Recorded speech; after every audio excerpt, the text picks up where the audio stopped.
Hello friends, मेरे channel में आपका स्वागत है। मैं Ravi Prakash Singh, senior web developer. आज मैं इस वीडियो में कंप्यूटर फंडामेंटल के अगले टॉपिक कंप्यूटर कंपोनेंट्स के बारे में बात करूंगा। तो चलिए इस वीडियो को स्टार्ट करते हैं। All types of computer follow the same basic logical structure and perform the following 5 basic operations for converting raw input data into information useful to their users। तो जो आपका कंप्यूटर है वो क्या करता है, आपका 5 स्टेप्स में क्या करता है, वर्क करता है, ऑपरेशन परफॉर्म करता है, जिसमें क्या होता है कोई भी रॉ डेटा जो कि आप किसी कंप्यूटर सिस्टम को प्रोवाइड करते हो, जैसे यूजर कोई भी इनपुट करता है कीबोर्ड और माउस के थ्रू या किन्हीं अन्य डिवाइसेस के थ्रू, तो वो इनपुट क्या होता है रॉ मटेरियल आप उसको बोल सकते हैं, रॉ इनपुट डेटा बोल सकते हैं। तो वो क्या होता है जब कंप्यूटर के पास पहुंचता है तो कंप्यूटर उसकी प्रोसेसिंग करने के बाद ऑल स्टेप्स कंप्लीट करने के बाद क्या करता है, एक यूजफुल इंफॉर्मेशन जनरेट करता है जो यूजर के लिए क्या होता है, यूजफुल होता है। तो इसमें जो पहला स्टेप है आपका टेक इनपुट, तो इसके अंदर क्या होता है, the process of entering data and instructions into computer system. तो इसके अंदर हम क्या करते हैं इस स्टेप के अंदर कि हम डेटा को, रॉ डेटा को कंप्यूटर तक पहुंचाते हैं। इसके लिए हम क्या करते हैं, इनपुट डिवाइसेस का इस्तेमाल करते हैं। तो ये आपका टेक इनपुट में आ जाता है। इसके बाद स्टोर डेटा, तो saving data and instructions so they are available for the processing as when required. तो जब ज़रूरत हो तब हम क्या कर सके, इस तरह के डेटा का इस्तेमाल कर सके, इसलिए डेटा को क्या किया जाता है, सेव किया जाता है, स्टोर किया जाता है। इसके बाद अगला जो है हमारा ये है प्रोसेसिंग डेटा। तो performing arithmetic and logical operation on data in the order to convert them into useful information. तो यहाँ पे क्या होता है आपका परफॉर्म किया जाता है, डेटा की प्रोसेसिंग की जाती है जिसमें लॉजिकल ऑपरेशंस परफॉर्म किए जा सकते हैं, अर्थमेटिकल ऑपरेशंस परफॉर्म किए जा सकते हैं, और परफॉर्म करने के बाद जो भी कैलकुलेशन होता है वो यूजफुल इंफॉर्मेशन में क्या होता है, कन्वर्ट हो जाता है। अगला जो स्टेप होता है वो हमारा है output information. The process of producing useful information or result for the user such as a printed report and visual display. अगला है हमारा कंट्रोल द वर्कफ्लो, तो direct the manner and sequence in which all of above operation are performed. तो जो control workflow है उसके अंदर ये जो पहले के चारों स्टेप है, इन चारों स्टेप्स को कंट्रोल एंड कोऑर्डिनेट करने का काम होता है। ये यहाँ पे आपका फिगर दिया हुआ है। तो सीपीयू है, सीपीयू के अंदर 3 चीज़ें होती हैं, मेमोरी यूनिट होती है, कंट्रोल यूनिट होती है और एएलयू होता है, अर्थमेटिकल लॉजिकल यूनिट, जो कि लॉजिकल डेटा अर्थमेटिक डेटा पे काम करता है, कंट्रोल यूनिट उसको कंट्रोल करने का काम करता है, मेमोरी यूनिट का काम क्या होता है, डेटा को स्टोर करने के लिए होता है। इनपुट यूनिट में इनपुट लिया जाता है, प्रोसेसिंग के लिए सीपीयू तक पहुंचाया जाता है। इसके बाद प्रोसेसिंग होने के बाद वो क्या होता है, आउटपुट यूनिट के पास पहुंचा दिया जाता है। इनपुट यूनिट को अब समझने की कोशिश करेंगे कि इसके अंदर क्या क्या चीज़ें होती हैं। तो this unit contains devices with the help of which we enter data into computer. This until make link between user and computer. The input devices translate the information into the form understandable by computer. Next है हमारा CPU। तो CPU के अंदर क्या होगा, इसका full form होता है सेंट्रल प्रोसेसिंग यूनिट, और CPU को प्रोसेसर भी बोला जाता है कंप्यूटर हार्डवेयर की भाषा में। तो CPU is the considered as the brain of the computer.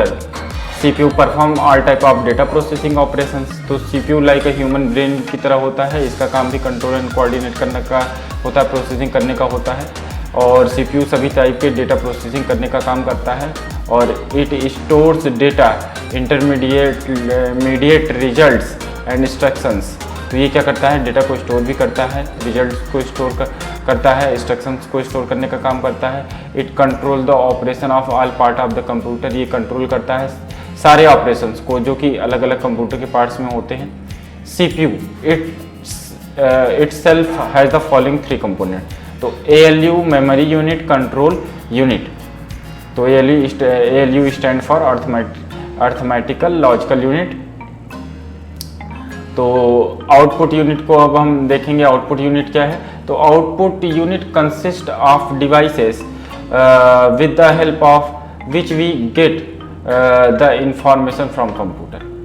This until is a link between the computer and user. Output devices translate the computer output into the form of understandable by the user. तो output unit का काम क्या होता है, output provide करना, और ये output जो है आपको आउटपुट डिवाइसेस के थ्रू मिलेगा, जो कि क्या होगा, बाय द यूजर अंडरस्टैंडेबल होगा, यानी यूजर के द्वारा वो अंडरस्टैंड किया जा सकता है। इस तरह का क्या होगा, आपको रिजल्ट दिया जाएगा, इसलिए बोला जाता है इसे यूजफुल इंफॉर्मेशन होता है यूजर्स के लिए। अगला जो टॉपिक है वो हमारा है CPU, सेंट्रल प्रोसेसिंग यूनिट। तो सेंट्रल प्रोसेसिंग यूनिट के बारे में हम स्टडी करेंगे कि इसके अंदर क्या क्या कितने पार्ट्स होते हैं और उनका क्या जॉब होता है। तो चलिए स्टार्ट करते हैं। CPU consists of the following features. CPU is considered as the brain of the computer. CPU perform all type of the data processing operations. It store data, intermediate result and instructions program. It control the operation of all part of the computer. तो CPU क्या है, CPU का काम है processing करने का, control करने का, कोऑर्डिनेट करने का, कंप्यूटर के अदर पार्ट्स के अंदर जितने ऑपरेशन है उसको कंट्रोल एंड कोऑर्डिनेट करने का, स्टोर करने का, ये सारा काम क्या होता है, सीपीयू के अंदर होता है। ये लाइक ह्यूमन ब्रेन की तरह काम करता है। सीपीयू कुछ इस तरीके का दिखता है, जो कि फिगर में आप देख रहे हैं। इसे कंप्यूटर हार्डवेयर में हम प्रोसेसर बोलते हैं, माइक्रो प्रोसेसर बोलते हैं। तो CPU itself has the following 3 components. इसके अंदर 3 कंपोनेंट्स होते हैं, जो कि आपका मेमोरी यूनिट है, इसके बाद आपका क्या है, ALU है, इसके बाद CU है, यानी control unit, arithmetical logical unit and memory unit, जिसको स्टोरेज यूनिट भी आप बोल सकते हैं। ये रहा figure, memory of storage unit. तो मेमोरी और स्टोरेज यूनिट के बारे में हम बात करेंगे पहले। तो this unit can store instructions, data, intermediate results. This unit supplies information to other units of the computer when needed. It is also known as the internal storage unit or a memory or a primary storage or a random access memory. तो जो storage unit है इसका काम है store करने का, क्या store करेगा, इलेक्ट्रॉनिक डेटा को स्टोर करने के लिए होता है। अब आपके डेटा के ऊपर निर्भर करता है कि ये कहाँ पे स्टोर होगा। जैसे आपके ऑपरेटिंग सिस्टम जब क्या होता है, जब आप कंप्यूटर को ऑन करते हैं तो बूटिंग प्रोसेस में क्या होता है, स्टोरेज जो टेम्परेरी फाइल्स होती है वो क्या होती है, आपके सेकेंडरी स्टोरेज डिवाइस यानी हार्ड डिस्क या SSD से जो कॉपी होके वो रैम के अंदर पहुंचती है, जिससे कि आपका क्या होता है, ऑपरेटिंग सिस्टम ओपन हो जाता है। जो रनिंग एप्लीकेशन होते हैं उनका जो टेम्परेरी डेटा होता है वो प्राइमरी मेमोरी के अंदर होता है। जो परमानेंट डेटा होता है वो सेकेंडरी स्टोरेज डिवाइस के अंदर सेव किया जाता है। और जिस पे करेंटली सीपीयू को काम करना होता है वो कैश मेमोरी के अंदर स्टोर होता है, और ये सबसे फास्ट मेमोरी होती है हमारे कंप्यूटर की। तो इस तरह की कई जो है आपकी कंप्यूटर मेमोरीज होती हैं, जिनका इस्तेमाल क्या होता है, स्टोरेज यूनिट के अंदर होता है। तो its size, effect, speed, power, compatibility, primary memory और secondary memory are 2 types of the memory in the computer.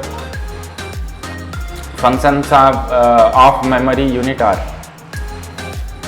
it stores all the data and the instructions required for processing.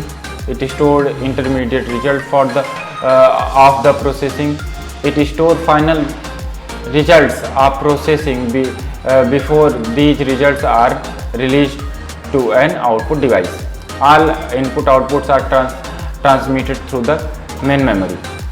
तो यहाँ पे क्या काम हो रहा है, पहला काम तो ये है कि जो आपका डेटा है या इंस्ट्रक्शंस है, उनकी जब प्रोसेसिंग करने के लिए रिक्वायरमेंट होती है तो उस तरह की रिक्वायरमेंट को पूरा करने के लिए डेटा को स्टोर किया जाता है। और दूसरा है आपका इंटरमीडिएट रिजल्ट प्रोसेसिंग के लिए स्टोर करना।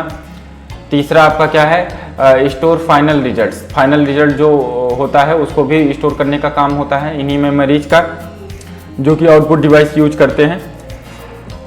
All input output are transmitted through the main memory, और जो इनपुट आउटपुट है वो ट्रांसमिटेड भी मेन मेमोरी के द्वारा ही किया जाता है।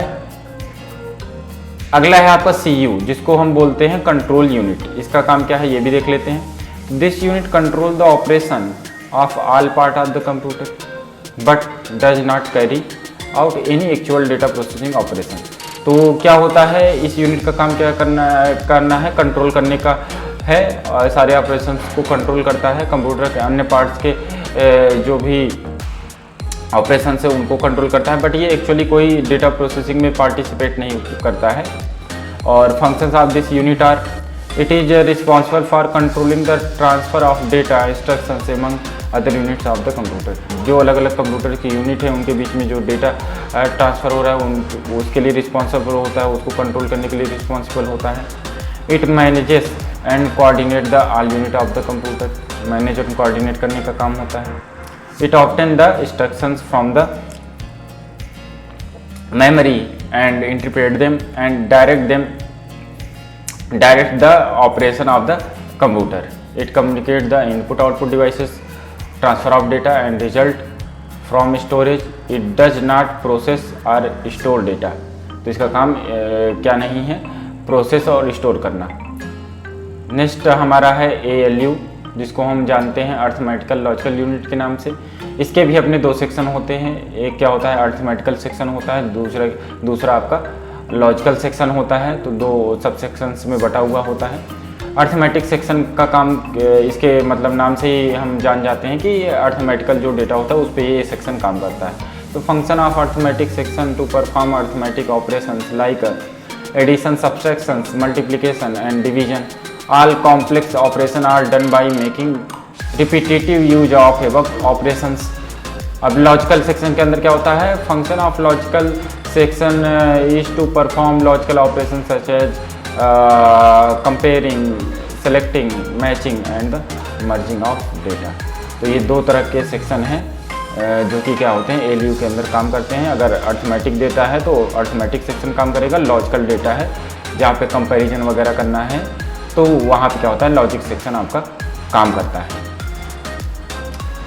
तो अगला जो है आपका इनपुट डिवाइसेस है, तो इस टॉपिक के बारे में मैं अगले वीडियो में आपसे डिस्कस करूँगा। तब तक के लिए बाय दोस्तों, वीडियो देखने के लिए धन्यवाद।